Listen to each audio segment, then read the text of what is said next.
గణేష్ గారు మా తమ్ముడు.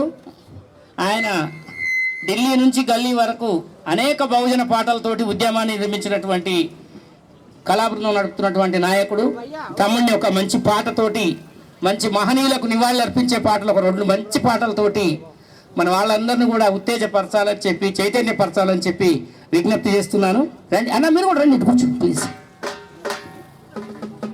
జయకృష్ణ అన్న రండి రండి.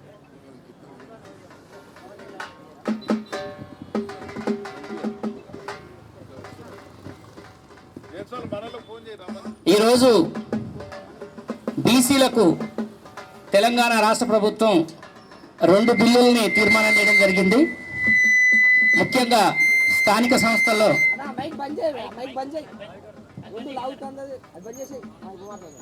ముఖ్యంగా బీసీలకు 2 బిల్లుల్ని అసెంబ్లీలో ఆమోదించడం జరిగింది. విద్యా ఉద్యోగ రంగాల్లో 42% రిజర్వేషన్లు ఇవ్వాలని తెలంగాణ రాష్ట్ర ప్రభుత్వం అసెంబ్లీలో తీర్మానం చేయడం జరిగింది. అదేవిధంగా 42% రిజర్వేషన్లు స్థానిక సంస్థల్లో అమలు చేయాలని చెప్పేసి తీర్మానం చేసి కేంద్రానికి పంపడం జరిగింది. కేంద్రం దగ్గర ఉన్న ఈ 2 బిల్లుల్ని వెంటనే బేషరతుగా ఆమోదించి పార్లమెంట్లో 9వ షెడ్యూల్లో తమిళనాడు తరహా రిజర్వేషన్ల పద్ధతిలో 9వ షెడ్యూల్లో పెట్టాలని చెప్పి, ఈ రిజర్వేషన్ చట్టం మీద ఎటువంటి జ్యుడిషియల్ రివ్యూ జరగకుండా వాటికి రక్షణగా 9వ షెడ్యూల్లో పెట్టాలని చెప్పి ఈరోజు తెలంగాణ బీసీ సంక్షేమ సంఘం ఆధ్వర్యంలో ఈ కార్యక్రమాన్ని నిర్వహించడం జరుగుతుంది. విషయం ఏంటంటే, కేంద్ర ప్రభుత్వం బీసీ రిజర్వేషన్ల విషయంలో చిత్తశుద్ధితో లేనట్టుగా కనబడుతుంది. ఆ కేంద్ర ప్రభుత్వం వెంటనే బీసీల పట్ల సానుకూల వైఖరితో స్పందించి బీజేపీ ప్రభుత్వం బీసీలకు న్యాయం చేయాలని చెప్పి డిమాండ్ చేస్తూ ఉన్నాం.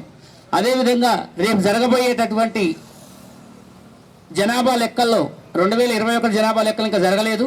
రేపు జరగబోయేటటువంటి జనాభా లెక్కల్లో ఖచ్చితంగా కులగణన, సమగ్ర కులగణన జరిపించాలని చెప్పి డిమాండ్ చేస్తూ ఉన్నాం. కేంద్రంలో ఓబీసీ మంత్రిత్వ శాఖను ఏర్పాటు చేయాలని డిమాండ్ చేస్తూ ఉన్నాం. ఇంకా అనేక డిమాండ్లు ఉన్నప్పటికీ కూడా ముఖ్యంగా ఈ 3-4 డిమాండ్లు అనేటివి బీసీలకు చాలా అవసరము. ఇప్పుడు రేపు తెలంగాణలో స్థానిక ఎన్నికల్లో ఒకవేళ ఎన్నికలకు వెళ్తే ఎవరైనా అది కోర్టుకు పోతే అది నిలబడే పరిస్థితి కనబడతలేదు న్యాయ నిపుణుల సలహా ప్రకారము. కాబట్టి బీసీ రిజర్వేషన్లను నిలబెట్టే బాధ్యత, బీసీల కోసం పనిచేసే బాధ్యత కేంద్రంలో ఓబీసీ ప్రధానమంత్రి అయినటువంటి నరేంద్ర మోడీ గారి పైన ఉన్నది. కాబట్టి దీన్ని వెంటనే స్పందించి బీజేపీ పెద్దలు మరియు కేంద్ర ప్రభుత్వం స్పందించి దాన్ని ఆ రిజర్వేషన్ బిల్లుని ఆమోదింపజేయాలని చెప్పేసి 9వ షెడ్యూల్లో చేర్చాలని చెప్పేసి మేము ఈ వేదిక ద్వారా డిమాండ్ చేస్తున్నాం. నరేంద్ర మోడీ గారికి రిక్వెస్ట్ చేస్తున్నాం. మిత్రులారా, కళాబృందం రండి ప్లీజ్, పరిచయం కాండి. మీసాల గణేష్ గారు